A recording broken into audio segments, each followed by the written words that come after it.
Om Ajnanatimirandhasya Jnananjana Shalakaya Chakshurunmilitam Yena Tasmai Shri Gurave Namaha Namo Vishnupadaya Krishna Prishtaya Bhutale Srimate Bhakti Vedanta Swamin Niti Namine Namaste Saraswate Deve Gauravani Pracharine Nirvishesha Shunyavadi Paschatya Deshatarine Jai Sri Krishna Chaitanya Prabhu Nityananda Shri Advaita Gadadhar Shri Vasadi Gaura Bhakta Vrinda Hare Krishna Krishna Krishna Hare Hare Hare Rama Rama Hare Hare.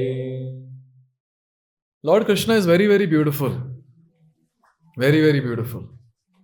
And therefore, in Brahma Samhita, Brahma is glorifying Lord Krishna's beauty. And that particular verse is sung every day in iskcon temples. Venun kvanantam aravinda dalaya taksham barhavatam samasitam buddha sundarangam kandarpakoti kamaniya vishesha shobham Govindamadi Purusham Tamaham Bhajami. In this it is said, Koti Kandarpa. Kandarpa means Cupid. It is described, Kamadev or Cupid is very, very beautiful. We cannot comprehend his beauty. He's extremely beautiful. And whoever sees him or whoever has the influence of Cupid, that person becomes attracted to the beautiful person. I'm talking about mortal beings of this world. But this Kandarpa, this Cupid, he gets attracted to Krishna. And not just one or two Kandarpa. How many Kandarpas? Koti Kandarpa. Crores of Kandarpas. They are getting attracted to Krishna. He also faints looking at Krishna. That is the beautiful form of the Lord. Therefore, who fainted just by taking darshan of the Lord. By that particular pastime, our Lord got a name called Madan Mohan. Jo Madan ko bhi moh le, wo hai Madan Mohan. That's the beautiful form of the Lord. And it is described in various different places that how Krishna, he attracts his devotees' hearts.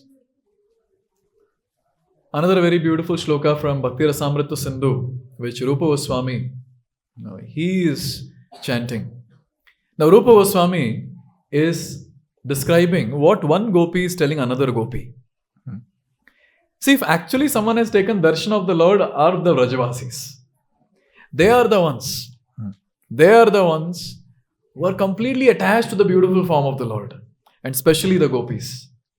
So one gopi is telling another gopi, Smeram bhangi traya parichitam sachi vistirna drashtim vamshi nyasta dhirak dharakishalayam ujjwalam chandrikena govindakhyam haritanumitaha keshitirthopakanthe ma prekshishthastava yadi sakhe bandhu sange stirangah. So this gopi looks like she has newly come to Vrindavan. And another experienced gopi is telling to this gopi, hey, if you want to enjoy with your family members, if you want to stay with your family members and experience the bliss of family life, don't go to the banks of Keshi. Now see, as soon as you tell someone, udhar bilkul nahi jana, what will the other person say? Kyun? What is there? And then this gopi starts describing, oh, there is one person who is standing under the Kadamba tree. He is playing flute. And he doesn't look straight. वो तिरछी नजर से देखते हैं. He sees, he casts sidelong glance. And I must tell you, he looks very beautiful. He looks very beautiful. To an extent that anyone who looks at him will lose all taste for material life. And then he cannot stay in the family. He cannot stay in the family. I should say, she cannot stay in the family. Therefore, don't go. So this is called as indirect preaching. So our Acharya Rupa Goswami is chastising us saying, you useless people, what are you doing in Bangalore? Go to Vrindavan. Go take darshan of Govinda, who is standing under the beautiful Kadamba tree looking so beautiful in the beautiful moonlight. Go! Even Gaur Govind Swami Maharaj, Prabhupada's disciple, he says, don't go to Nanda Bhavan. There is one small naked boy who runs around. The bluish, blackish naked boy.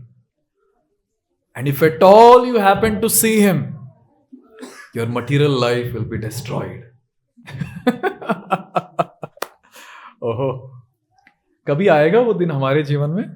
हैं? सिर्फ सुनते ही रह जाएंगे लग रहा है. Therefore, it is described in the Shastra that Lord is extremely beautiful.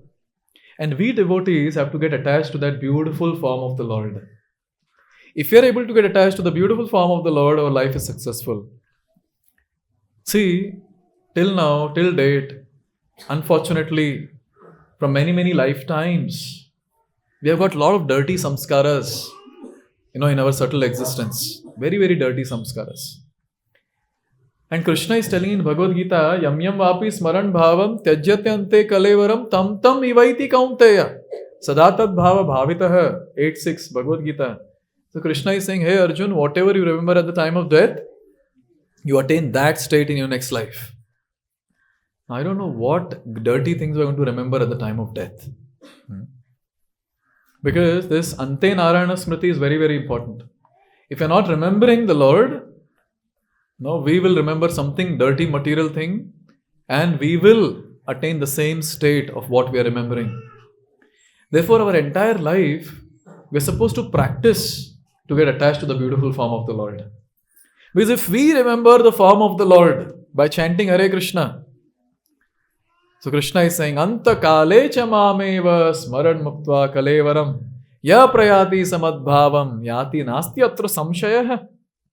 So Krishna is saying that if you remember me, Arjun, what will happen? You'll become me. You'll attain me. You'll attain my eternal abode. You'll attain my eternal service. And all of us as devotees, this is what we hanker for. We want to attain Krishna's eternal service.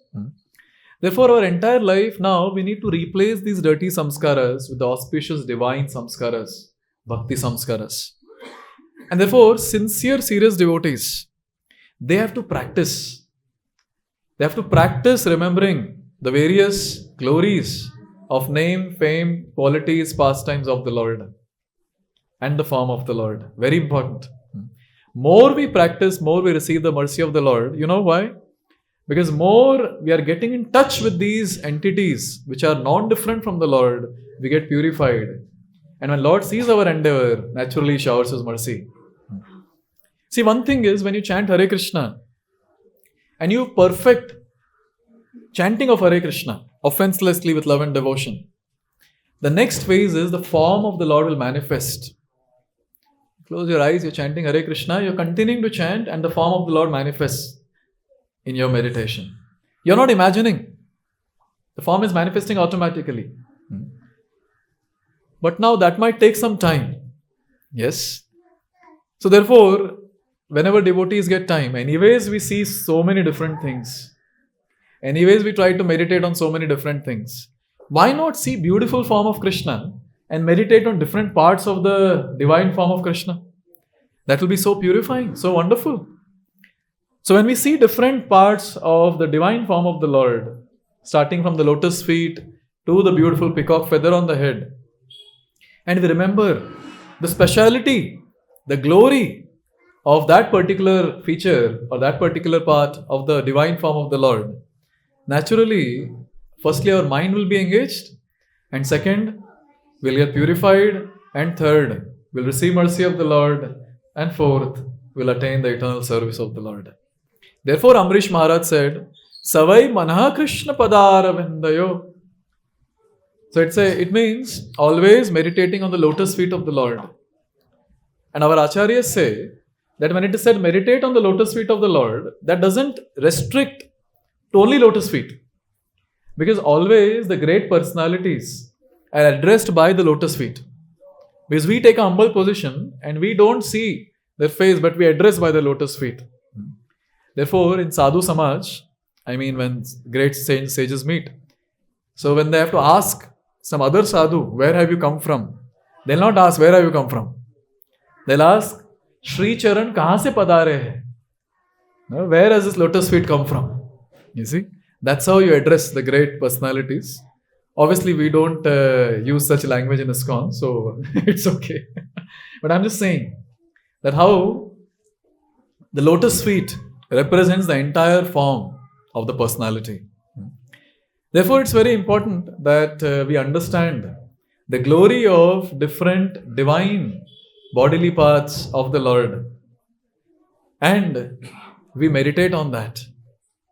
I've given 2 more sessions, similar sessions. Guided meditation on 19 symbols of the lotus feet of Krishna and lotus feet of Srimati Radharani. How many of you have seen that? Oh, very nice. So today's session will be somewhat similar to that. Today we'll be doing guided meditation on the beautiful form of the Lord. Our acharyas describe that when you go to take darshan of the Lord, how you should take darshan of the Lord. What should we see first? The lotus feet. So this is Vaishnava etiquette, where we first see the lotus feet of the Lord and then gradually go up. Now many times what happens is when we are taking darshan of the Lord, we don't understand only, okay, I'm seeing lotus feet, but what should I think now? What should I contemplate? What is that I'm supposed to do now when I'm seeing the lotus feet? So many of the times the question mark. So today, we'll try to understand that what are the different things that we can contemplate on when we're taking darshan of the Lord, when we go to a temple. Second, when you're doing arti at home, and you're observing the different divine bodily features of the Lord. So what should we think? And in general, say you cannot chant in some certain place, but you have the luxury of closing your eyes and do nothing. Just close your eyes and just try to remember, recollect the different bodily features of the Lord, and more importantly, recollect the glories of those bodily features. So this is what we'll be doing today. So it's an active session where all of you have to participate, where I'll describe certain form of the Lord, certain bodily features of the Lord. We'll try to hear the glories, and then we'll try to close our eyes and meditate on that particular feature of the Lord. Are you all ready? So actively make notes. And how to make notes? So you write, say, now we're going to discuss about the lotus feet. So you write lotus feet, and then you write the bullet points. So whenever you see lotus feet, what are you supposed to remember? Just 2-3 words. So like that, you can have some 5-6 points below every single feature of the Lord that we're going to discuss. This is how you can make notes for today. So let's begin with the lotus feet of the Lord. So you all can see the form, and I'll describe about the lotus feet. See, the first and foremost thing is, what is the complexion of the Lord? Only bluish? Bluish black, huh? It is described, the form of the Lord or the complexion of the Lord is Venun Kvanantam Aravinda Dalayataksham Barhavatam Samasitam Buddha Sundarangam Ambuddha. The complexion of the Lord is compared to the rain-filled cloud, freshly formed rain-filled cloud.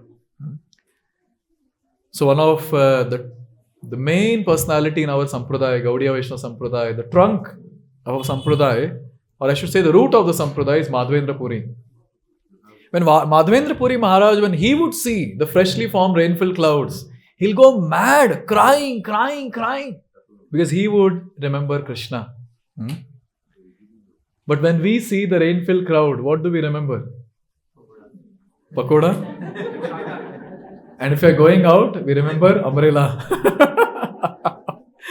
But great personalities remember Krishna because they see Krishna. Therefore, the first thing is, the beautiful complexion of the Lord is that of a freshly formed rain-filled cloud. In general, because we cannot make out what is the complexion, we say bluish blackish. And therefore, vigrahas are sometimes made of fully black marble or black granite. And sometimes, it is made with white marble. Sometimes they paint it as blue, sometimes they paint it as black. How can we get that transcendental complexion on the paper or in the form, with some material ingredients? Difficult. But this is a transcendental complexion.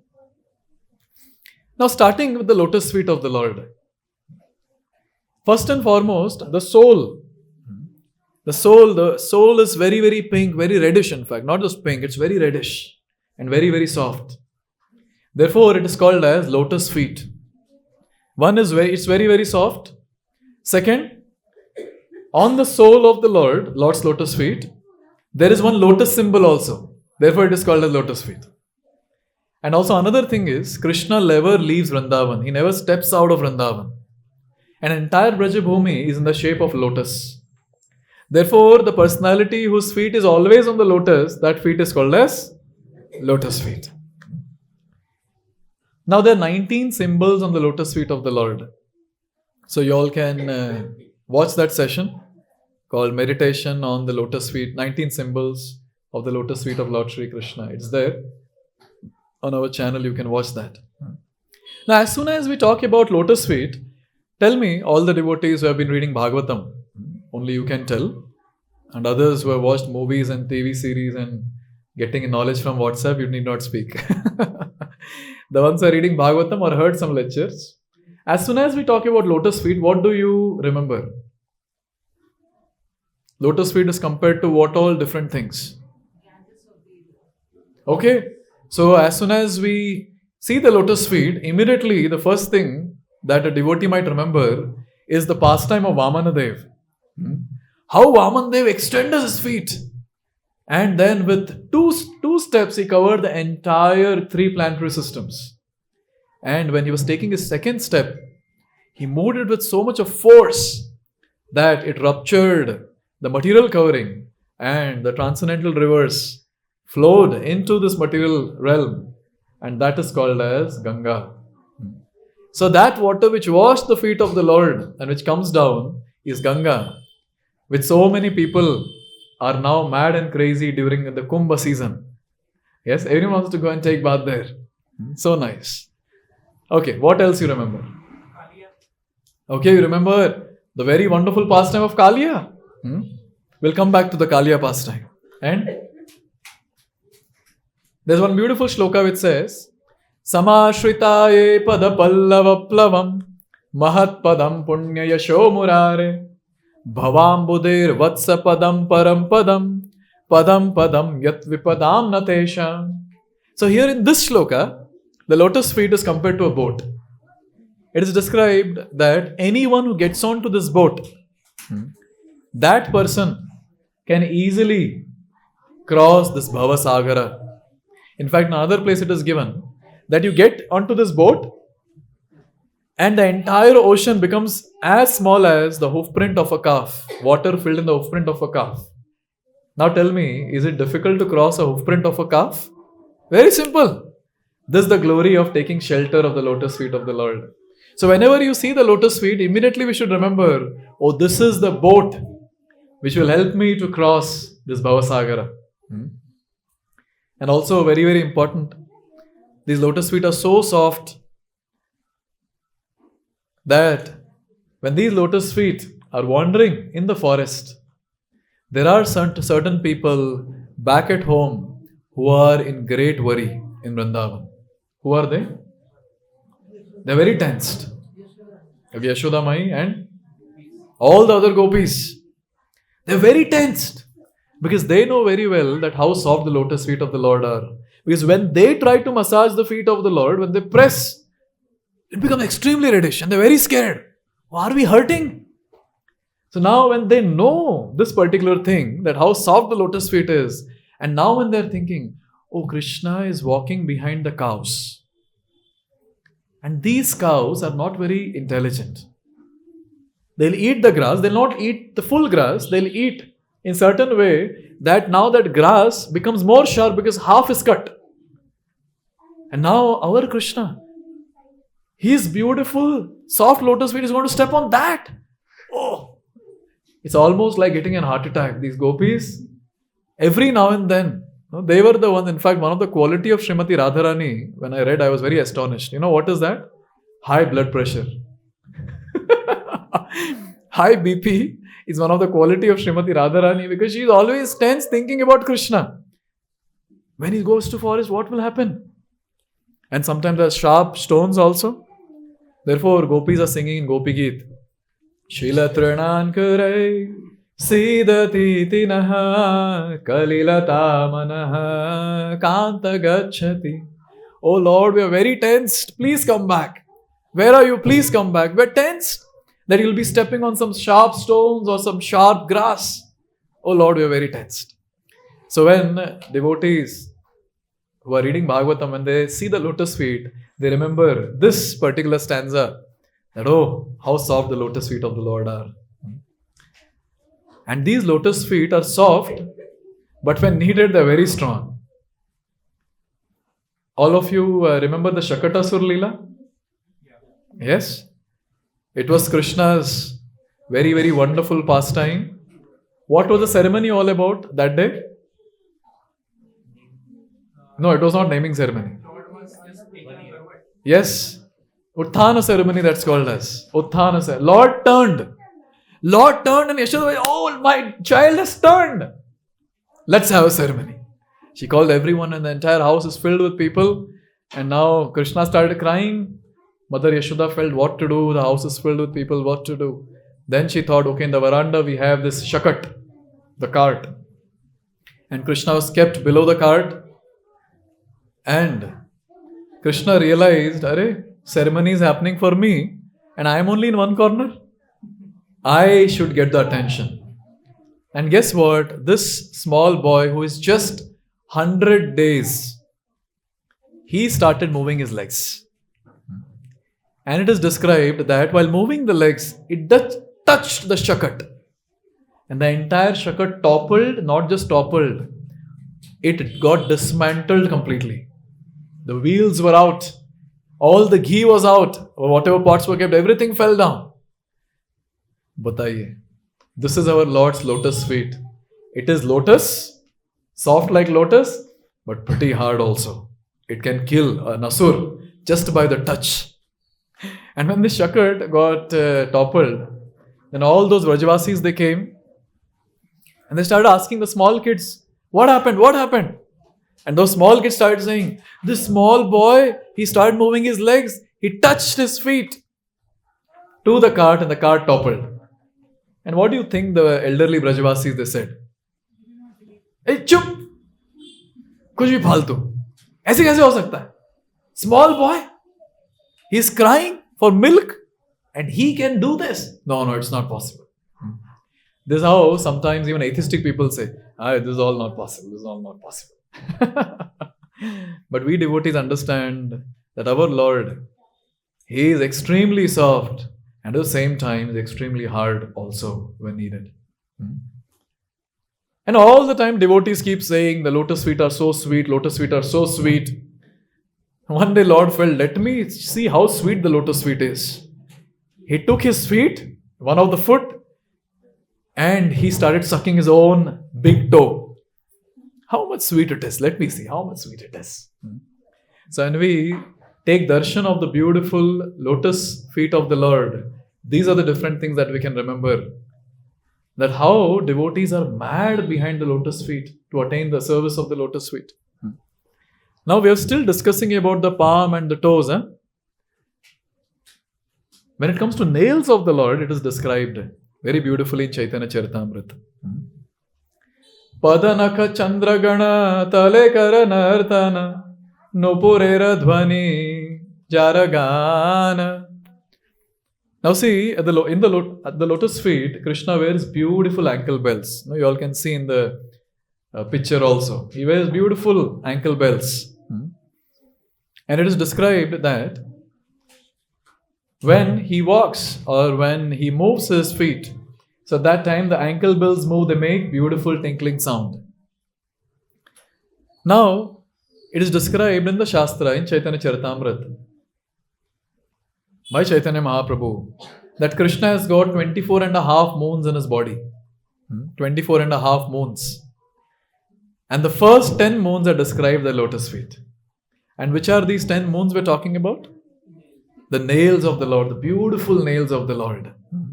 So those nails, it is described, they are reddish and at the same time they're very, very pleasing like the moon.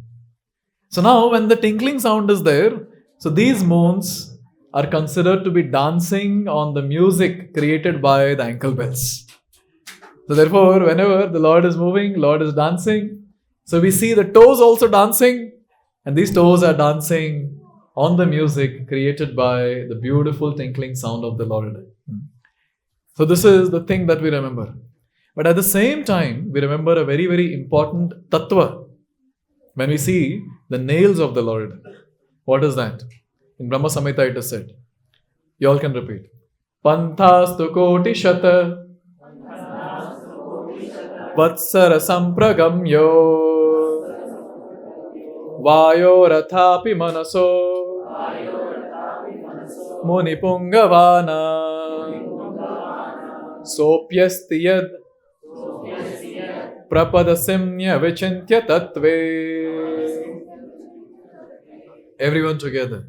Govindamadi purusham tamaham bhajami. Here it is said that many, many yogis, they're trying their best with the speed of mind. Not just with the speed of wind, speed of mind. To catch the beautiful form of the Lord, but they're not able to reach even the tip of the toenail of the Lord. That's how durlabh, rare it is to approach the toenail of the Lord. So whenever we are seeing the beautiful nails of the Lord, of the lotus feet, we can remember this. That how these yogis are trying, but they are not successful. Now, on the lotus feet, there is one personality all the time, which even Lakshmi Devi envies. Who is that? Tulasi. So Lakshmi Devi is saying that I am consort of my Lord, but whenever my devotees call, I have to go to bless them. Deepavali, so many people do the Lakshmi Puja unnecessarily, and I have to go there, leaving my Lord. So now when I go, I feel separated from my Lord. But I see this Tulasi, she never leaves the lotus feet of my Lord. I envy her. So this is the mode of Lakshmi Devi.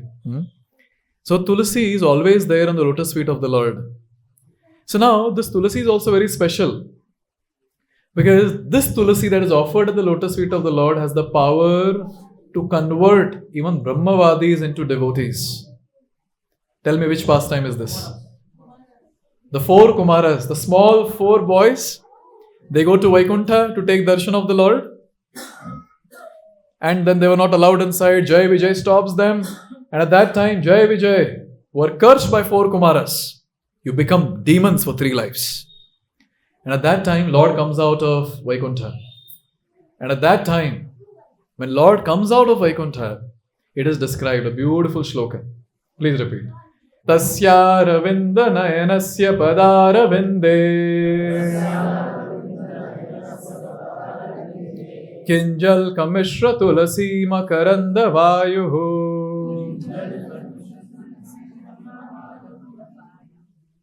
Antargata Svavivarena Chakaratesha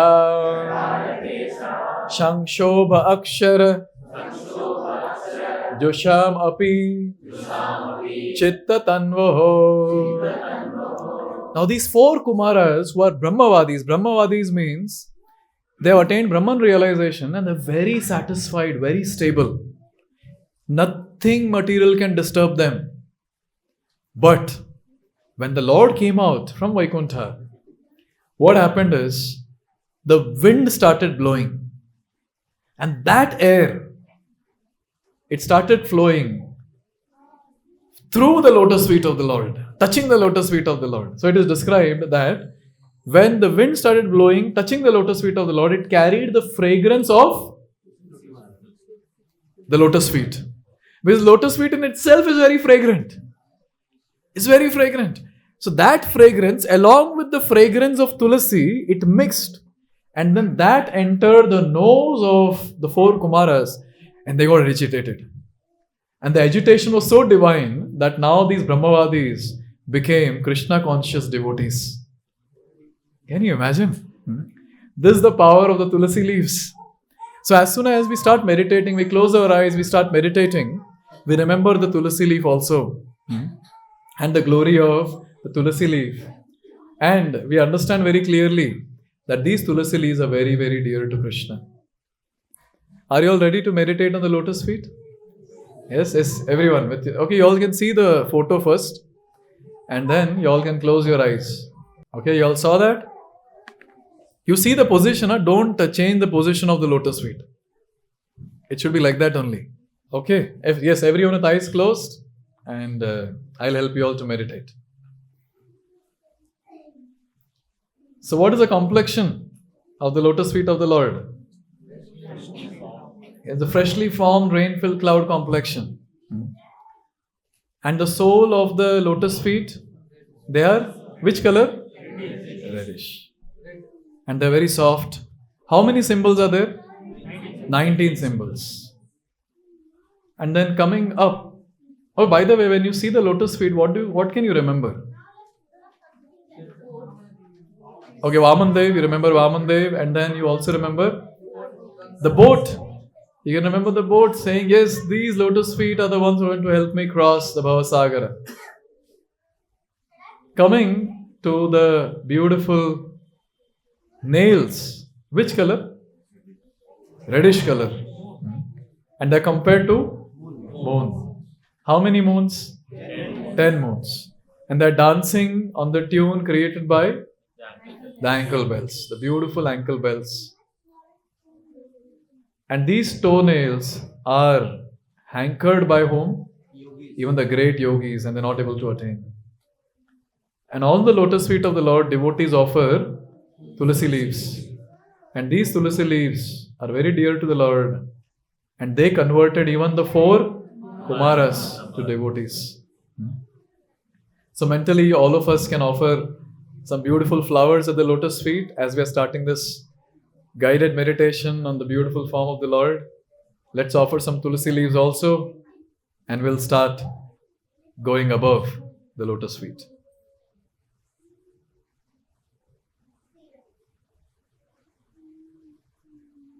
Okay, so let's move ahead. Let's go a bit higher now. So now we go to the beautiful legs of the Lord, from the thighs to the ankles. So you all can observe in the photo, thighs to the ankles.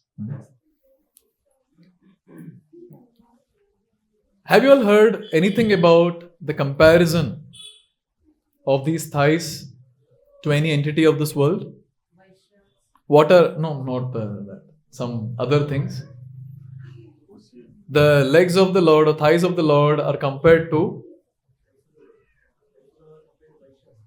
that is there. That's Varnashrama. I'm not talking about Varnashrama. I'm talking about the form of the Lord. Okay. They're compared to the elephant trunks. Very strong. Elephant trunks. There's one beautiful song called Nandananda Ashtakam, where it is very beautifully sung.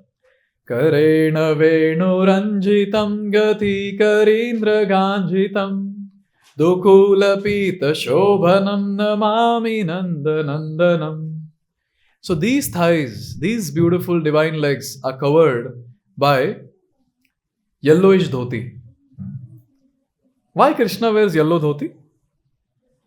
That too, it's in golden complexion. Golden color dhoti, that is. Yeah, Radharani's complexion is golden. Therefore, Krishna wears yellow dhoti to be always reminded of Srimati Radharani. And Radharani wears dash color clothes, blue color clothes. Yes, Neela, to remember Krishna all the time. It is described that this dhoti is like lightning. And Krishna's complexion is like the freshly formed rain-filled cloud. So now when you see the freshly formed rain-filled cloud and there is lightning coming in that, immediately a devotee remembers Krishna's beautiful, shining, glittering dhoti, the yellow dhoti. And it is very nicely described that Krishna wears such a beautiful dhoti, pitambara vastra, and when he walks, it is compared to the walking of an unpassioned elephant. Unpassionate elephant. So now when the elephant is not very passionate, how it will walk? It will walk in a very amazing style. Yes, aram se. So when Krishna is walking, so his walking is compared to an unpassionate elephant walking. That's what it is said. Gati karindra ganjitam. He walks like that. And also very, very important, in the Madhurashtakam, our Vallabhacharya, he beautifully sings and he says, Hridayam madhuram, gamanam madhuram. So gamanam madhuram. So how is the walking of Krishna? Oh, it's very, very sweet. He's walking with these legs only. Very, very sweet. Now, okay, we are discussing the sweet part, but these legs can also be very heavy. When these legs start dancing on someone's hoods, those hoods are subdued. And that is Kaliya. Now, I don't know how many of you have seen the BBT photo where Krishna is dancing on the hoods of Kaliya. This beautiful Natabara form, the dancer's form. He's lifted one leg is on the hood. Now these legs, when they were dancing on the hoods of Kaliya, there were some people who were celebrating and some people who were in pain. Tell me who were celebrating? Very happy. They were like astonished and amazed. The Gopas. No, Gopas, Brajavasis, they were fainting looking at that. Because they were like, no, Krishna, what are you doing? We'll come to save you. And Balram is like, Khade raho yahan. Don't move. He's all natak this person is doing. Who are feeling very happy and who got the instruments? They started banging, they started singing. All the denizens of heaven. You know, when the dance started, it was a festival. All the denizens of heaven, they were all hiding behind the clouds, singing, playing different instruments like kartal, mridanga, shahinai, etc., etc., etc. And along with that, there were special effects of showering flowers. They're all extremely happy. They're feeling so much of pleasure. But there were some personalities who were feeling very pain. Who was that? नहीं उसके पहले कालिया हरि बोल. The prasad that he was getting on his head, it was so heavy that the strong hood of Kaliya, it used to go down, completely down. And when the one hood would go down, another hood would come up. So Krishna would jump from this hood to this hood. And when he would jump, Kaliya would feel the pain or the burden or the heaviness of a huge mountain. And now when Krishna would jump, so it was as if there's wet cement and we are stamping on it. So when we stamp on wet cement, what happens? There's a mark. When we slap someone, there's a mark. Yes, don't try. I'm just saying. Similarly, when Krishna would jump, that feet, the lotus foot of the Lord would create an imprint. And those 19 symbols of the Lord would be imprinted on the head of the Kaliya, hoods of Kaliya. And all these Kaliya Patnis, they were also in pain that, our husband is going to be killed in some time. But they were also very, very happy. Why? They were thinking, Are Lakshmi Devi, Brahma, Lord Shiva, they are not getting this opportunity. And our sinful husband, he is getting this opportunity to get the beautiful lotus footprint of the Lord on his head. So they were all happy at the same time. They were feeling pain. This is that beautiful Kaliya pastime. So whenever we see the beautiful, sweet walking of the Lord or sweet form of the Lord, immediately we should also remember, if someone does any mischievous activities, these legs will only jump on the head. And it's also described that those devotees who very nicely chant Hare Krishna, the same personality, same Krishna, with the same beautiful form, with the same Pitambara Vastra, with same beautiful legs, he comes to dance on the tongue of the devotee. This is what Krishna does. And also it is described when Krishna is dancing in the Rasasthali with Srimati Radharani and other gopis, his revolving around Srimati Radharani with lightning speed, and it looks like Sudarshan going around Srimati Radharani. So you can imagine the fast movements of these beautiful legs of the Lord. So therefore, whenever we remember the beautiful legs of the Lord starting from the thighs till the ankle, we have to remember all these different things. Ready, everyone? We'll go ahead. Everyone with your eyes. Okay, so you see the form first, and then just see the Pitambara Vastra from the ankle. You can see the knee. It goes up till the orange cloth. Now that is covering the waist. So we'll come to the waist now next. As of now, we'll just observe the thighs, the knees, and the Pitambara Vastra going till the ankle. Yes, everyone with your eyes closed. I'm telling you, this opportunity you'll never get. Huh? At home, I know how many will do all this. So try your best to be absorbed now. So let us all meditate. So let's go from the ankle to the thighs of the Lord. So we can also observe or try to recollect the glories of the Pitambara Vastra. So how does Pitambara Vastra actually look according to Shastra? It's like lightning, thunder, lightning. They're very, very shining, they're golden. And also, these beautiful legs are compared to elephant trunk. And when Krishna walks, his gamanam is considered to be very sweet, and it is compared to the walking of an unpassionate elephant. Aram se is walking. But then when the same feet start dancing, we remember the pastime of Kaliya. Very heavy, very heavy. And when a devotee chants the holy name nicely, the same feet, with the same sweetness, they dance on the tongue of the devotee. And also it is described that the same feet, they dance on the Rasasthali, going in lightning speed around Srimati Radharani, appearing to be like Sudarshan Chakra. So this is the glory. So we can observe the lotus feet of the Lord with the beautiful 10 nails, with tulasi, with ankle bells, then going up to the Pitambara Vastra, the knees. The knees are broad of Krishna. In Nectar of Devotion describes that knees of Krishna are broad, and his thighs are also broad. So his thighs. Okay, let's go to the waist now. Everyone. Yes, come back. So now let's hear about the waist and the hips of the Lord. So the waist of the Lord is considered to be broad and very beautiful. The waist and the hips of the Lord are very beautiful, and that is covered with a beautiful cloth. And above that cloth, there is a very beautiful girdle, or it is also called as the golden belt. And specifically in Shastra it is described that this golden belt has got small bells around it. So now when Krishna walks, so what happens?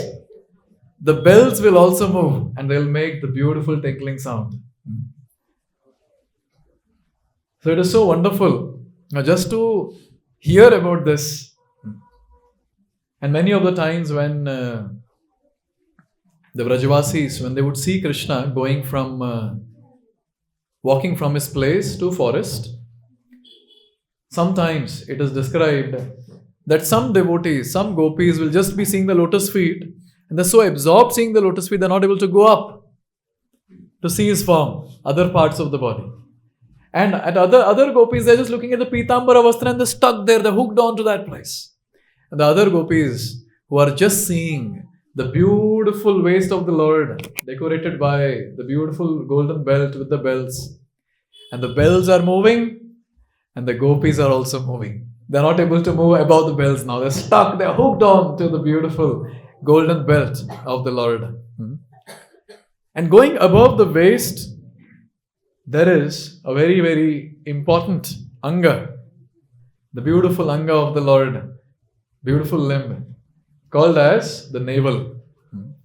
Now, this navel is considered to be very deep. See, in this world, who are called as beautiful? Men or women? Males or females? Who are called beautiful? Females are called beautiful. Ladies are called beautiful. And it's a known fact that ladies are actually more good looking than men. It's a known fact. But Krishna is not called as handsome. Krishna is called as beautiful.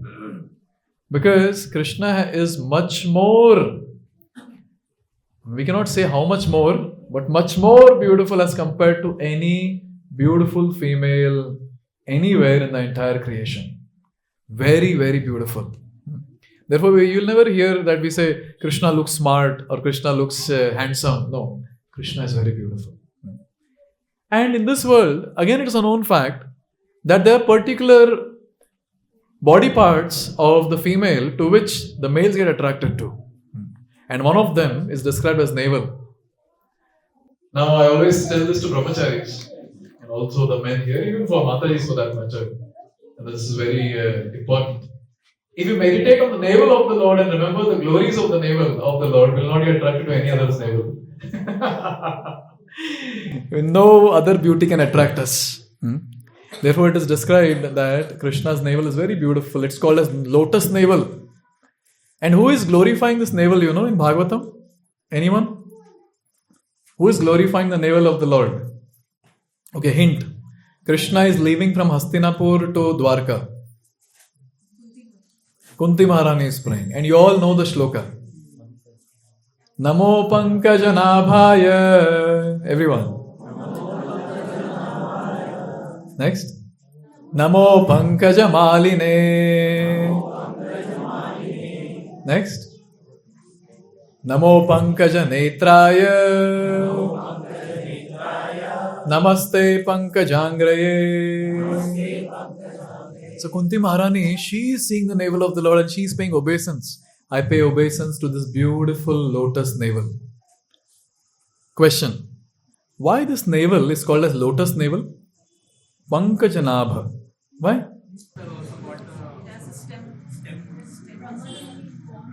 Okay, all of you got it, huh? So first is, it looks very beautiful like lotus.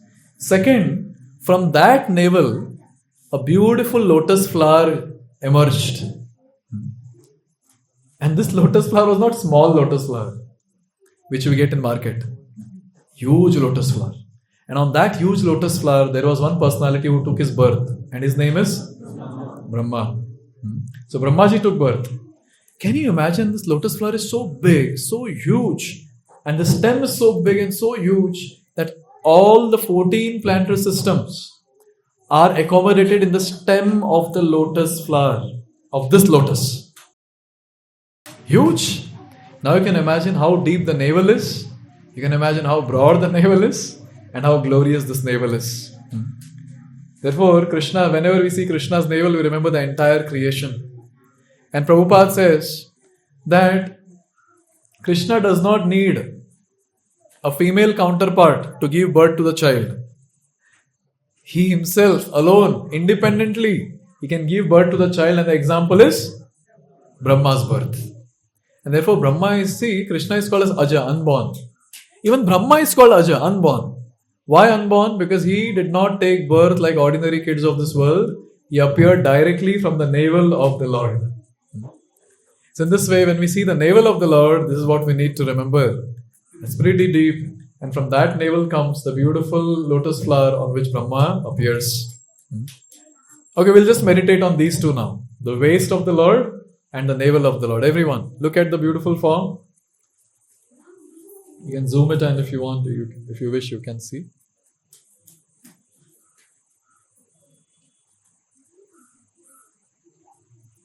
Okay, everyone with the eyes closed. So there is a beautiful cloth which covers the beautiful hip and the waist of the Lord. And there is a golden belt which has got small bells on it. And when the Lord moves, the bells move and they make the beautiful sound. And so many gopis, they are just hooked on to these bells and they also move with the bells. Going up the waist, we have the beautiful navel of the Lord. The navel is pretty deep, very beautiful. Kunti Maharani is glorifying Namo Pankajanabhaya. And from this navel appears a very huge lotus stem with a lotus flower. And on that lotus flower a great personality appears and his name is Brahmaji. And in the stem, there are 14 planetary systems. That's how great this navel is. So again, let's go to the lotus feet. So we start from the lotus feet. So beautiful reddish sole with 19 symbols. The 10 reddish moon-like nails. The tulasi, ankle bells. The pitambara vastra covering from the ankle till the top, till the waist. The legs are compared to the trunk of the elephants. And the walking of the Lord is very, very beautiful compared to unpassionate elephant walking. And a beautiful cloth covers the hip and the waist of the Lord, and the waist is covered with a beautiful golden belt with tiny bells. And above that we have the beautiful navel of the Lord. Okay, now we can open our eyes and you can see the form. Yes. Okay, let's go ahead now. Now let's go to the chest and neck of the Lord. The chest is very broad. The chest of the Lord is very broad. And the gopis are looking at this chest and they are singing. Brihadurashriyo vikshya dhamate. Very beautiful. The gopis are saying, oh Lord, your chest is so broad. Brihad uraha. Very broad chest. Therefore, to imitate Krishna's physique, people go to gym. Yes, I want to have broad chest. You see, in this world, we just try to imitate the Lord. That's it and nothing else. It's a broad chest. And on the broad chest, there is one personality who is sitting. Who is that? The goddess of fortune. Where does she sit? What is that symbol called as? Srivatsa. Okay, which side Srivatsa is there? Left side, right side, middle. 3 options.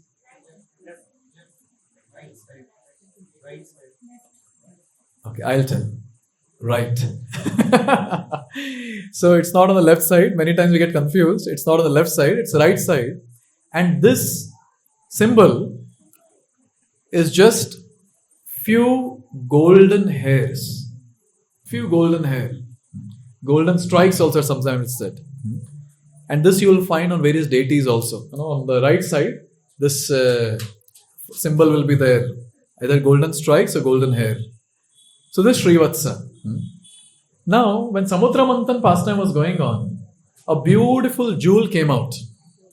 And Krishna said, I'll keep it for myself.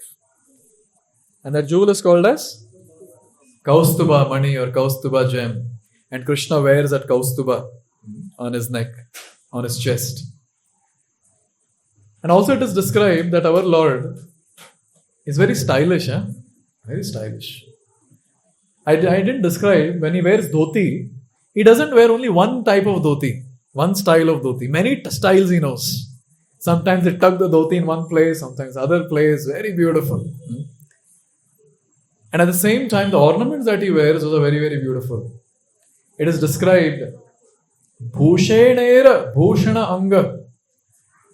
So in this world, when the mortal beings, when they wear ornaments, they look beautiful. Yes. So when the human beings, especially ladies, when they dress themselves, they put a lot of ornaments. And they look in the mirror and they, I'm looking so beautiful. Yes. But you know what? When Krishna, when he wears the ornaments, it is described Bhushenera Bhushana Anga. The ornaments start looking beautiful. Krishna is so beautiful that when he wears ornaments, ornaments start looking beautiful. Therefore, it is called as Bhushenera Bhushana Anga, ornaments. And along with that, it is described Krishna wears pearl necklace. All of you know a praman for pearl necklace. All of you have been singing that for 1 month. Damodar Ashtakam, which line? Rudanta mohur netra yugmam rejantam karam bhoja yugmena satanka netra mohushvasa kampatri rekaka kantha stita graivam damodaram bhakti badham. So, it is described Krishna has got 3 lines on the neck, like a conch. All the devotees who do Pujari Seva, you see the conch, there are 3 lines on the conch. So like that, Krishna has got 3 lines on his neck, and he wears 3 lines of pearls. And that pearl necklace is moving when he's running away from the wooden grinding motor, from the fear of Mother Yashoda. So that is what we are talking about, the pearl necklace. And also, Krishna, he wears a very beautiful garland called the forest flower garland of Vaijayanti Mala. Now this forest flower garland is made up of 5 different types of flowers. It has got 5 different colors. Therefore it's very, very beautiful. Mother Yashoda will dress Krishna very beautifully. She'll put all golden ornaments and everything. But when Krishna goes to the forest, Krishna will remove all those golden ornaments and he'll decorate himself with beautiful forest flowers. And one of the beautiful thing that appears on Krishna's form is the forest flower garland, which extends from the neck till the knees of the Lord. Therefore, in all our ISKCON temples, we will see the garland is huge, hanging on one side. And it is described when Krishna, when he walks in the forest, this garland also moves. And sometimes, fortunate, quote unquote, unfortunate gopis, when they look at this, when they start looking at this garland, the garland is swinging and they also keep swinging with the garland and they're not able to see the beautiful face of the Lord. And then they're telling, oh Gopi, I missed seeing the beautiful form of the Lord, his beautiful face. I was just stuck. I was hooked on to the beautiful 5-colored garland, the forest flower garland.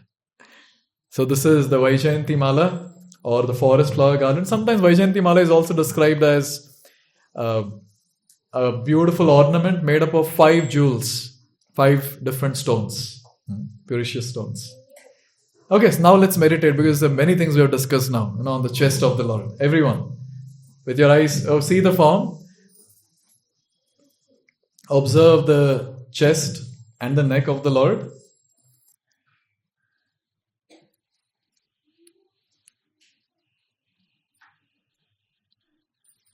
Okay. Everyone with your eyes closed?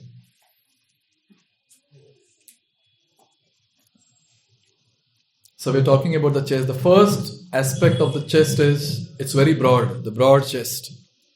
And gopis are glorifying the broad chest and they're saying, who resides on the broad chest? Lakshmi Devi, she is goddess of fortune is residing. And that particular mark is called as Srivatsa. On which side? Right side. And Krishna, he's wearing a jewel from the Samudra Manthan, the Kaustuba gem. And from Damodar Ashtakam we learned he has got 3 lines on the neck like a conch. And he's also wearing 3 lines of pearl necklace. And he's wearing beautiful forest flower garland. How many colors? 5 colors. And the many beautiful golden ornaments that he wears, exquisite beauty of Krishna can be seen when we meditate on his beautiful chest. So let's go to the lotus feet. So the beautiful lotus feet with the 10 moon-like nails, the ankle bells, the pitambara vastra, the beautiful knees of the Lord, the thighs of the Lord like the elephant trunk, the cloth that covers the waist and the hip of the Lord, the ankle belt, the beautiful belt, the golden belt having small bells, and going above, We have the beautiful deep navel of the Lord, from where the lotus flower sprouts. And the chest of the Lord, which is very broad, on which Lakshmi Devi resides, or goddess of fortune, on Srivatsa mark. The Kaustuba gem, the pearl necklace, the 3 lines on the neck like conch shell, and also the beautiful forest flower garland.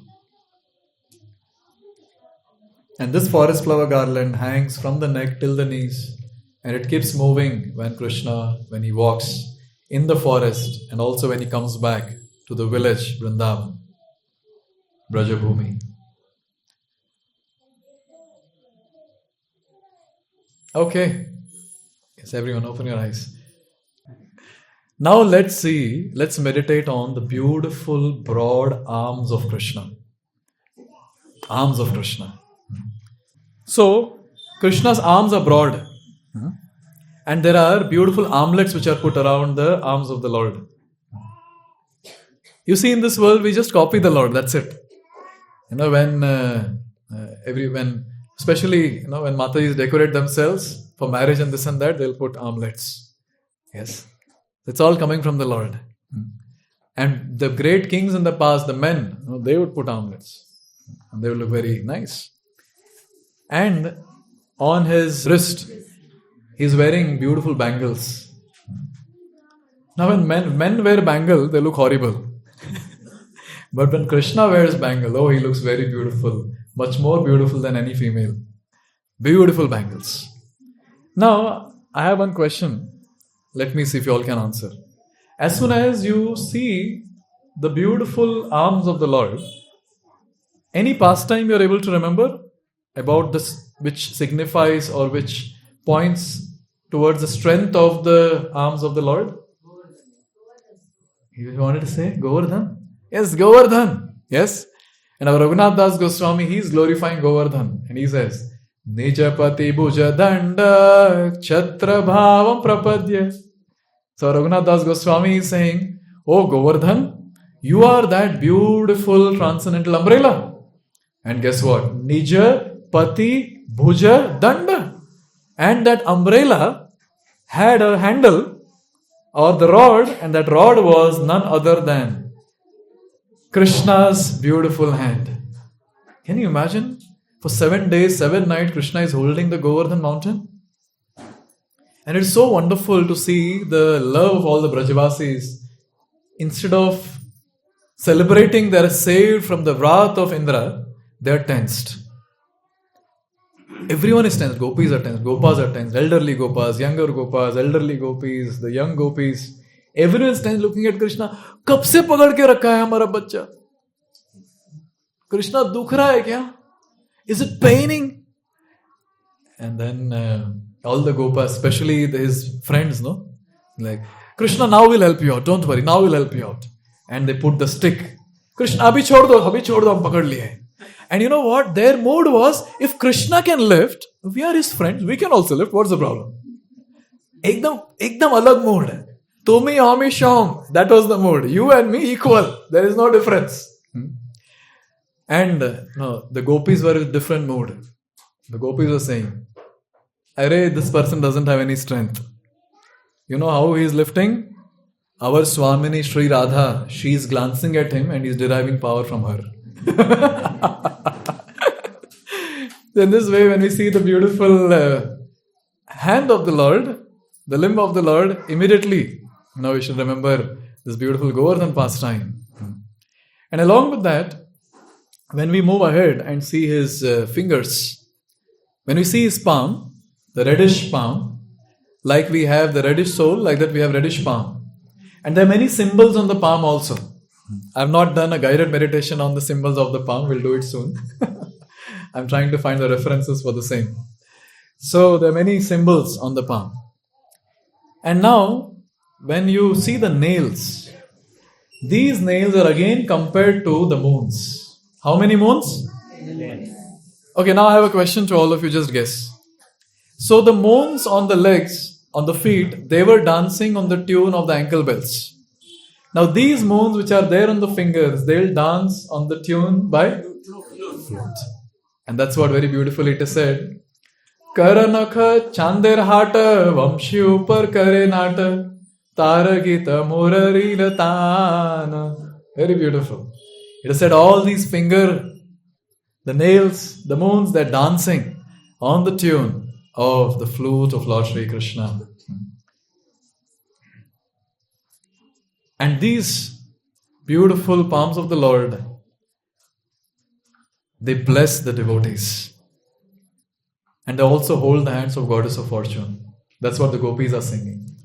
Virachita bhayam vrishnidhuryate charanamiyusham samsrater bhayat karasaroruham kanta kamadam shirasi dehinaha shrikaragraham. The gopis are saying, oh, those beautiful lotus hands, they hold the hands of the Goddess of Fortune. Oh, they are the ones who grant fearlessness to the devotees. Oh Lord, please appear in front of us and keep your beautiful hand on our head. And that's the prayer that they are offering. There's one pastime where Lord is keeping his hand on the head of one devotee. And it said all the contamination of that devotee is vanquished completely. It's not Krishna Leela. Yes, that's Narsimha Leela. When Prahlad Maharaj comes, he is offering obeisances, offering prayers. Narsimha Dev places his beautiful, strong, fearful hand on the head of Prahlad Maharaj. And Prahlad Maharaj was very blissful. How wonderful it will be when Krishna will place his hand on our head. My God. Therefore, I always keep telling devotees, and I'm reminding myself also, it's very important to aspire for higher things in Krishna consciousness. We should beg and pray for the service of the Lord. Very, very important. So, these fingers are very special. And these fingers hold the most dearest thing of the Lord, and that is a Sudarshan flute. Yes, he holds Sudarshan. The fingers are very strong. The little finger is so strong that it holds Govardhan. The index finger is so strong that it holds Sudarshan. But all fingers, they hold the flute very beautifully, very gently. And it's described when Krishna starts playing his flute, what happens? Gopis are very, very envious of this flute. And they're asking each other, hey Gopi, what austerity did this flute do? Our Priyatam, he's always holding this flute even while sleeping. Always the flute is stuck in his waist. Always he carries and he keeps playing the flute. And the Adharamrit coming from his mouth is always filled in this flute. What austerity did this flute do? And they're asking this question, why, Why? So that they can also do that austerity. That's the mood. So when the flute is played, it is described that the cows, if they're grazing, when they hear the flute, they stop grazing, the grass is there in the mouth, and they're not able to chew it. And the much more humorous part is the calves are drinking the milk from the cow's udder, and their mouth is just stuck to the udder. And some calves, they have milk in the mouth and they're not able to gulp it. They're so mesmerized by the flute sound. And also it is described that when the flute is played, the river, Jamuna, she stops flowing. And sometimes it starts flowing the opposite direction. And the birds are flying up on the sky, above the ground. They hear the flute sound and they are stunned. Now just imagine, if there's a statue in the air, it has to fall and the birds fall. These are the wonderful, there are many things given, but these are few things that we can think about and appreciate and contemplate, that how beautiful the sound of the flute is. So whenever we see Krishna's flute, we have so many things to contemplate on, to meditate on. Okay, so let's meditate on Krishna's arms and flute. Yes, everyone. You can see the beautiful limbs of the Lord. You can observe the armlets, bangles, the finger rings, the nails, the flute, and the palms. And you can surely observe the little finger of the left hand. Very important. Yes, everyone with your eyes closed.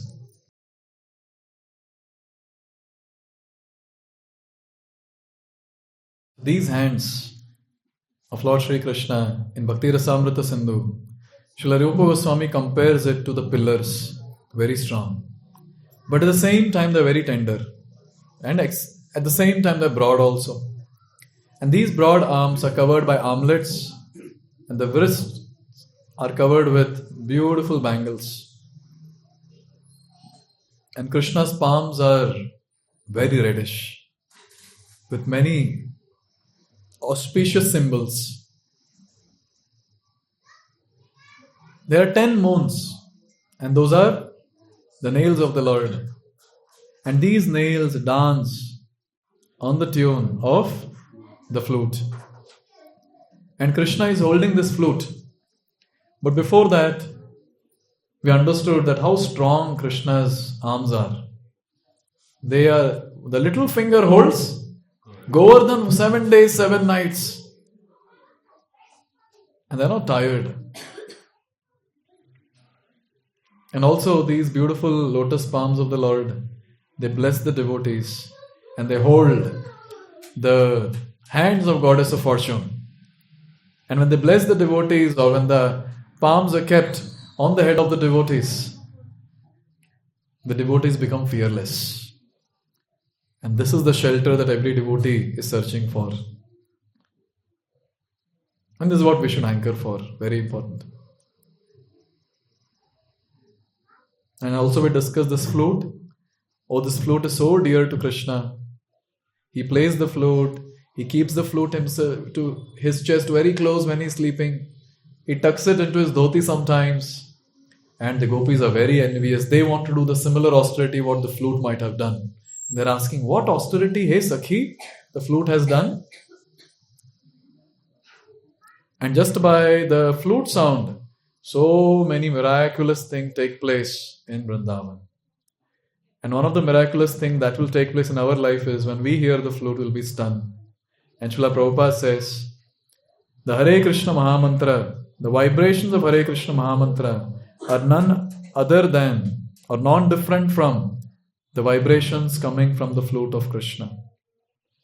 Hare Krishna, Krishna Krishna, Hare Hare, Hare Rama, Rama Rama, Hare Hare. Yes, we can open our eyes and we'll go to the beautiful face of the Lord. And this is the last part of today's session, meditating on the beautiful face of the Lord. Ready, everyone? So, very beautiful it is described. Madhuram madhuram vapurasya vibhor, madhuram vadanam madhuram, madhugandhi smridu smitametadaho, madhuram vapuhu. The form of the Lord, the body of the Lord is very beautiful. So 2 times, madhuram, sweet. Then 3 times, madhuram vadanam.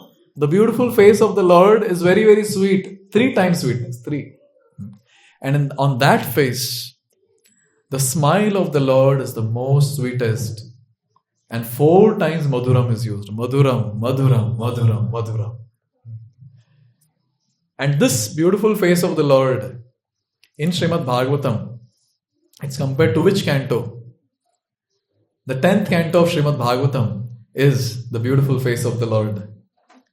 And is very beautifully described. Madhura madhara bimbe manjulam mandahasye. So the Krishna's beautiful face has got the beautiful lips, and these lips are compared to which fruit? The bimba fruit, the freshly cut bimba fruit, very, very reddish. And when Krishna smiles, oh, that smile captures the heart of anyone and everyone in this world. To an extent that people become stunned. This one. the pride of the devotees is completely vanquished. This is the second. And the third is, this smile helps Krishna to escape when he's red-handedly caught while stealing butter. In this way we see that how beautiful the smile of Krishna is. In Nandananda Ashtakam it is sung. Sunasikagra maukikam swachanda danta pantikam navambudanga chikkanam namami nandanandanam. Sunasikagra mauktikam swachanda danta pantikam. So we have beautiful reddish lips, and within the mouth of Krishna there are beautiful teeth. Tell me one name of Krishna which relates to the teeth of Krishna. That name also signifies that he is the giver of mukti. Mukund. Yes. So jiske mukh mein kund hai, that's Mukund. So kund, there's flowers, the flower buds, the kunda flower buds. His teeth are like that, very nicely arranged. Therefore, in this world, people try to make their teeth very nice by putting clips and this and that to make it straight. But kuch bhi karo, Krishna se compete nahi kar sakte hum. You see? So Krishna's teeth are very, very beautiful. His smile is so beautiful. Therefore, he's called as Mukund. And then going a little bit above. So from his nose, there's one beautiful pearl that hangs. That is called as a very, very valuable pearl, which has come from the head of an elephant. So it seems on the head of the elephant there is some pearl. So that pearl dangling from Krishna's nose. See, all the style comes from the Lord only, Haribol. Bhale earrings ka style ho ya nose ring ka style ho, everything comes from Krishna. And then we understand that the beautiful form of the Lord, the complexion is compared to, we spoke about it, Meghashyam. He's also called as Meghashyam. Now going a little bit up, that is to the eyes of the Lord. Now eyes of the Lord are compared to what? Lotus eyes, lotus petals. And his eyes extend till ears. Very beautiful. And also it is described in Chaitanya Charitamrita. Nache makara kundala netra lila kamala vilasi raja satata nachaya brudhano netra bana dhanur guna dui kana nari mana lakshe vindhetaya. Here it is described, the eyebrows are like brows or bow. Eyebrows are like bow. And his eyes are like arrows. And his eyes on that bow are pulled to the ear, और जितना दूर खींचेंगे उतना जाके लगेगा ना सामने वाले को. So Krishna pulls till the end and then he shoots. And who is that who gets that arrow? Is all the gopis and all the devotees of Vrindavan. They get that opportunity to be very nicely, what should I say, hurt? Transcendently hurt in the love of Krishna. It pierces the hearts of the devotees. Prabhupada writes a very important point which is very helpful for sadhakas like us. The charming brows of Supreme Personality of Godhead protects the sages and devotees from being charmed by material lust and sex attraction. So when we meditate on the eyebrows of the Lord, the attraction towards the sensual pleasures will reduce and will become completely nil after some time. And when Lord glances with these eyes, when all the gopas and the cows, when they drank the poisonous waters of Jamuna, and they were dead, Krishna glanced on them. And when he glanced, he did two things. He removed the poison and he nourished the devotees, and they all got up with double the energy. Therefore, when we go in front of the Lord, we always say, it's not that we who are taking darshan of the Lord, but it's the Lord who is glancing on us, so that he removes the poison of anarthas from our heart and he nourishes us spiritually so that we can advance in bhakti to attain his lotus feet. So this is the glance. And going above, we have tilak of the Lord. Kasturi tilakam lalata patale. Many times people ask, why Krishna is putting tilak? Devotees put tilak, that's okay. Why Krishna is putting tilak? What's your problem? Let him put, no? After all, he's the leader of Vaishnavas and he's setting an example for all of us. And for your information, Krishna does not put one tilak. Therefore, many sampradayas, they have different tilaks for the Lord, no? Krishna puts different tilak. There's one tilak called Kasturi tilak, round tilak. And there's one tilak which we have put. And there's some other tilaks which Sri Vaishnavas put. So Krishna puts different types of tilak. After all, he's a stylish person, I told you before. We have discussed about 20 moons, you all remember? 10 at the feet, 10 in the hands. And I had told there how many total moons on the Krishna's body? 24 and a half. How many more remaining? 4 and a half. Now hear the description. One gopi is counting the rest of the 4 and a half moons. Sakhi he Krishna mukha dvija rajaraj. Hey Sakhi, Krishna's face is Dvija Rajaraj. Dvija, moon is called as Dvija. So the entire face of Krishna is compared to moon. But this face is actually the king of all the other moons. Dvija Rajaraj. Krishna vapu simhasane vashi rajya shasane kare sange chandre rasamaj. So this moon is residing on the singhasana of the body of Krishna. And this moon is doing Raj. He's ruling the other moons. Now the question comes, okay, 20 moons we understood. Okay, this 21st moon, which are the other 3.5 moons? Dui ganda suchikana jini mani darpana sei dui purna chandra jani. So these cheeks of Krishna, they are compared to 2 full moons. And it is described that these cheeks of Krishna are so shiny that the Gopas sometimes when they don't find mirror, they go close to Krishna's cheeks and they dress themselves.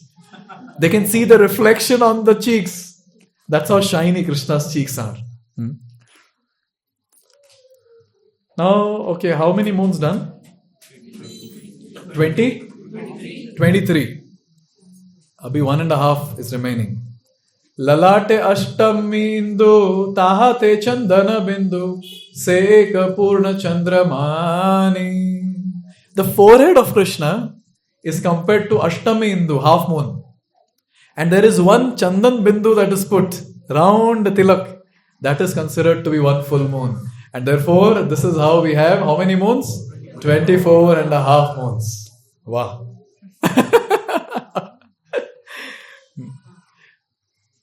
Ears of the Lord. Yasyananam makara kundala charu karana vrajat kapola subhagam savilasa hasam nityotsavam na tatrapur drishabhi pibantyo naryo narascha mudita kupita nimescha. All the Brajvasis are looking at the beautiful form of the Lord, especially the face. And especially the description is given about the ears of the Lord. Makara kundala. You all know one more place where Makara Kundala is mentioned. Again, Damodara Ashtakam. Huh? Okay, tell me the line. Lasat Kundalam. Yes, Lasat Kundalam. So the earrings, they are shaped like Makara, sharks. The shark-shaped earrings are swinging to and fro. That's the description. Yes. So here it is described that these earrings, they are moving. And I was hearing in one lecture that when Krishna, when he is running, the earrings, they take chance. और chance मारते. कैसे chance मारते? पता है? ऐसे move करते. They touch the cheeks of the Lord. And the Acharyas describe that these earrings, they kiss the cheeks of the Lord. So these are the earrings of the Lord. And on these ears, it is described in Bhagavatam. There's one shloka which converted another Brahmavadi into a devotee. The speaker of Srimad Bhagavatam, who is that? Shukadeva Goswami. Shukadeva Goswami was Brahmavadi. And Shukadeva Goswami, he heard this one shloka and he became a devotee. Baraha Pidam Natavara Vapo. You all want to chant? Please repeat. Barhapidam Natavara-vapo Karnayo Karnikaram Vibhradvasa Kanakakapisham Vaijayantim Chamalam Randhran Venur Adhara Sudaya Purayan Gopa Vrindaranyam Swapadaramanam Pravishad Gita Kirtihi. So here it is said, Barhapidam Natavara Karnayo Karnikaram. And on these years, Krishna has put a very beautiful Karnika flower. Acharya said it's a blue flower. Some Acharya said it's a yellow flower. And now Acharyas are discussing ki one flower or two flowers. Some Acharyas say two flowers. And some Acharyas are saying one flower. Sometimes Krishna keeps in one, he shifts it to another later. So in this way, the ears are decorated with the beautiful flower of the Lord. Another very, very important thing. When we're talking about the ears, we also have the curly hair decorating the Lord head. These curly hair are meditated by so many devotees. It is described if Krishna's face is like lotus, these curly hair are like the bees. And they keep coming onto the face of the Lord again and again. So when Krishna moves, his hair also moves, and these bees take chance to come and drink the nectar from the face of Krishna. Therefore it is described these beautiful curly hair. They are the life and soul of so many devotees. And they are decorated with the forest flowers by the Gopas in Vrindavan. And on the head of Krishna there is one beautiful element. That is Barhapida. There is the peacock feather. So if Krishna's entire form is compared to the freshly filled rain-filled cloud, Krishna's vastra, pitambara vastra, is compared to the shining lightning. The peacock feather is compared to the rainbow. Chaitanya Charitamrita says, the peacock feather is compared to the rainbow. So in this way we see, this is the beautiful face of the Lord. Can we all meditate on the face now? And we'll end today's session. Everyone. Okay, first see the picture.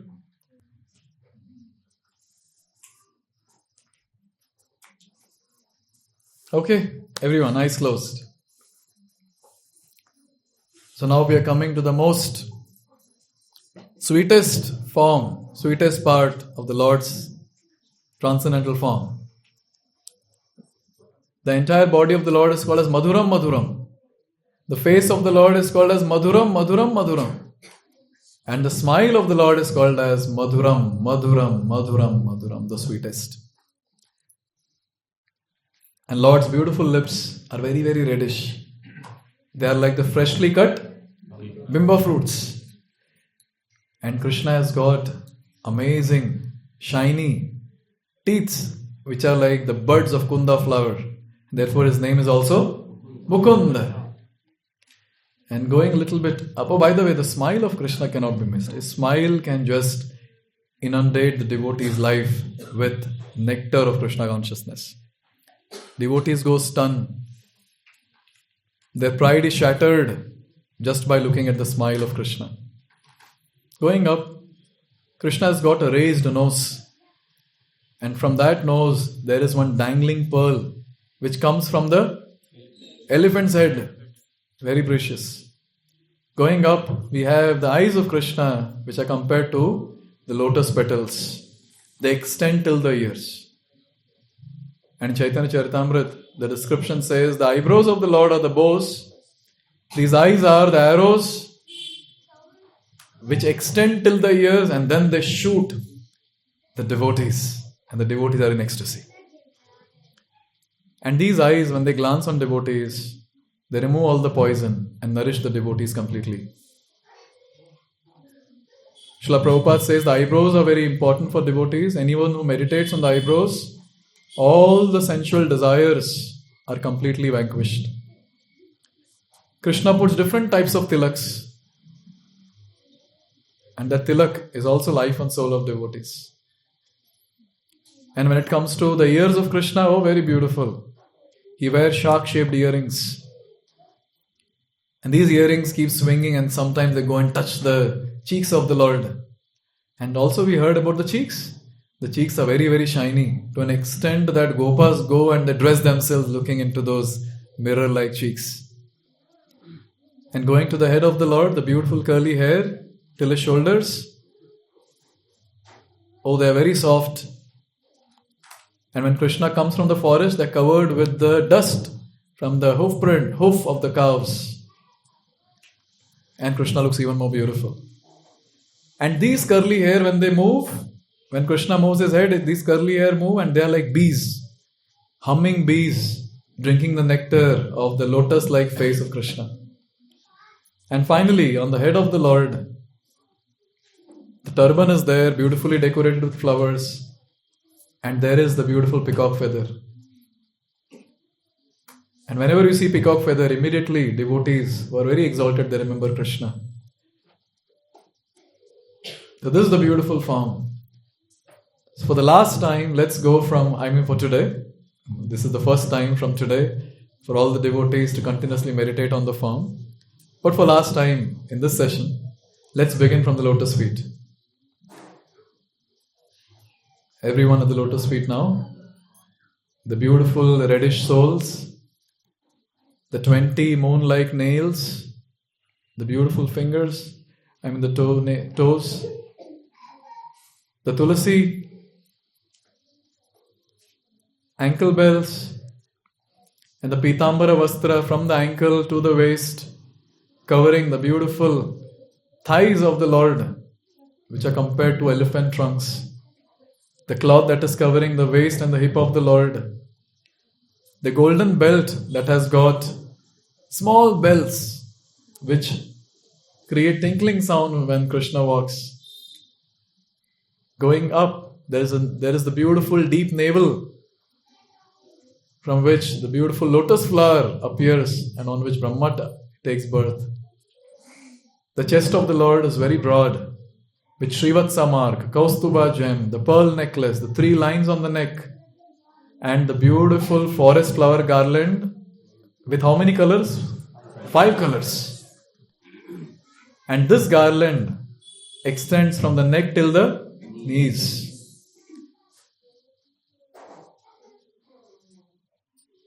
And the broad shoulder of the Lord and the arms of the Lord, which are compared to the pillars. They are tender, but at the same time very strong. Decorated with the armlets, bangles. And these arms are so strong. Forget about the arm. The little finger is so strong. The little finger held the entire Govardhan mountain for 7 days and 7 nights. And also, these fingers are very special because they have got 10 moons, moon-like nails. And these moons dance on the tune of the flute. The reddish palms of the Lord, they have got various symbols, auspicious. When these reddish palms are kept on the head of the devotees become fearless. And these fingers of the Lord, they keep dancing on the flute. And this flute is very special. And the tune of the flute makes all the devotees in Vrindavan go mad. Coming to the face of the Lord, which is the sweetest part of the entire form of the Lord. And the most sweetest in that face also is the smile of the Lord, with the reddish lips, freshly cut bimba fruit-like. Mukunda, the kunda, flower buds, in the mouth. The elephant pearl dangling from the nose. The eyes extending till the ears, the lotus petal eyes, very beautiful. And those eyes are like arrows. The eyebrows are like the bow. And Krishna shoots these arrows very strongly, extending till the ears. And the devotees get into ecstasy, one who receives those arrows.